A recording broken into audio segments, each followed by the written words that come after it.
Want to know the top 10 non-technical soccer topics that you should be teaching your team? Then stick around. Hey, I'm Dylan Joseph, soccer trainer and #1 best-selling Amazon author. To increase your team's skills, to overcome average performances, and to boost their soccer self-esteem, then make sure to subscribe and hit that bell notification icon. Stick around for the 10 tips, and tip number 7 is the one that I think most coaches don't take advantage of. Tip number 1, make sure your team practices with their opposite foot. Not so much that they're as good with it as they are with their dominant foot. A player that cannot shoot with their opposite foot is one of the easiest players to stop because the defender is simply just going to push them towards their opposite foot, knowing that they're not going to be able to use it effectively. Plus, a player receives a huge confidence boost once they can actually shoot or pass with that opposite foot. Tip number 2, make sure to work on your team's weaknesses until they're adequate, but really emphasize your team's strengths. Notice in this image that this team is outstanding at shooting, good at defending and passing, okay at dribbling, and needing significant improvement regarding headers. A coach in this case should consider the strengths and weaknesses of their teams. Here, the coach should focus on improving their dribbling and headers to the minimum line. From there, the coach should emphasize the shooting abilities to maximize the team's strengths. Too many coaches focus on everything with their team, so their team is well balanced. However, the players on your team will become jacks of all trades and masters of none. Emphasize your team's strengths by making game plans to highlight them and minimize the weaknesses through just enough practice to ensure your team is hugely successful. Tip number 3, make sure to tell your players that they should be telling their teammates where they want the ball to be passed using hand motions that are often not visible to the other team. Players on your team should not expect the perfect pass if they are unable to communicate where they want that pass. I recommend actually having them use their hands in order to signal where they want that ball played. A suggestion is to open their hand in front of them if they want the ball played directly to them to their feet.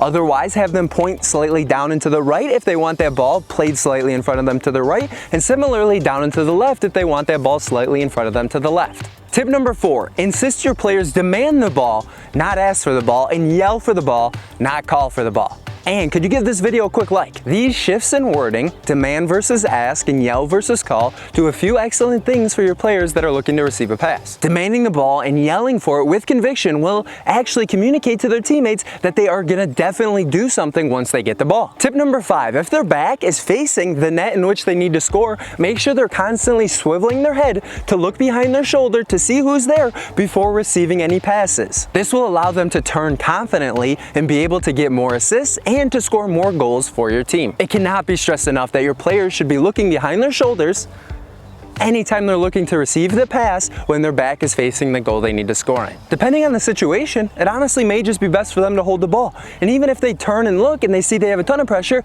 then they'll know not to even request the ball. Now, make sure to teach that they don't turn at the hips because this takes too much time to look behind them. Instead, you should be turning at the head, twisting at the head, and it's also known as swiveling at the head so that they can get a very quick look to both sides and so they know exactly what they should be doing once they receive the ball. Then, if they have space to attack, they should yell for the ball and demand that it be passed. Tip number 6, emphasize to your players to not worry about making mistakes, especially in scrimmages and in practices. Those are actually the times that you want players making mistakes so that they can understand what they're doing wrong so that they can better improve it to use it in a game, or understand that maybe they're not ready yet to be able to use it in a real game. 70 to 80% of soccer players actually need to learn from their own mistakes, so allow them to make those mistakes in a low-risk environment. Make sure your players encourage one another. Nothing kills team chemistry and confidence more than having teammates criticize one another. Tip number 7, spend as much practice time as possible with the ball at your players' feet. This will make them more confident with the ball. The best coaches are those coaches that actually develop each player within their system, especially for those coaches that coach ages 12 and younger. The more time you spend on tactics, the less time you can spend on developing each of the players' skills individually. So, focusing on team tactics is really acceptable for those high school, college, and pro level teams. Through the developmental ages, make sure you focus on their individual abilities as soccer players, so as they age and go through your program and system, they'll actually be able to be placed in any system because they have their own skills that they're able to take from one system to the next. Emphasize drills with lots of repetitions and lots of touches of the ball. Tip number 8, avoid placing blame on any of the individual players on your team. It takes the entire team to win, it also takes the entire team to lose. So, understand that players actually multiply the energy that you give them. If you yell at them, it will build resentment and they'll be more more afraid to make mistakes, and it'll bring their growth to a screeching halt. In most instances, players understand when they make a mistake and what they should have done differently.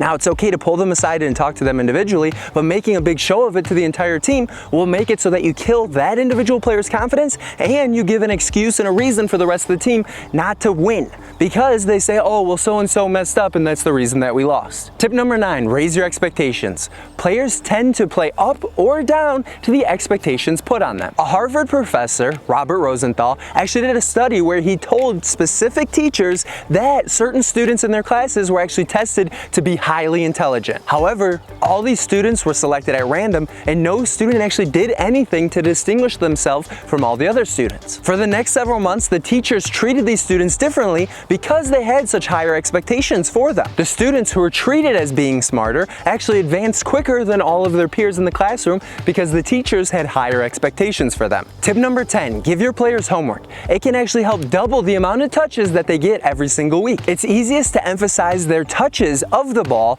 as a homework assignment because they can do it in a very little space and with no teammate. Working on toe taps, foundations, shot fakes, footwork, as well as skills is very easy to do. As the age of the players increase, they may have the means to work on their strength, speed, and flexibility as well. For more ideas on how to better coach your soccer team, consider grabbing soccer coaching using the link in the description below. So subscribe to avoid missing that next weekly video on why rondos are a must for your team. And click here for the video on how to select your coaching style.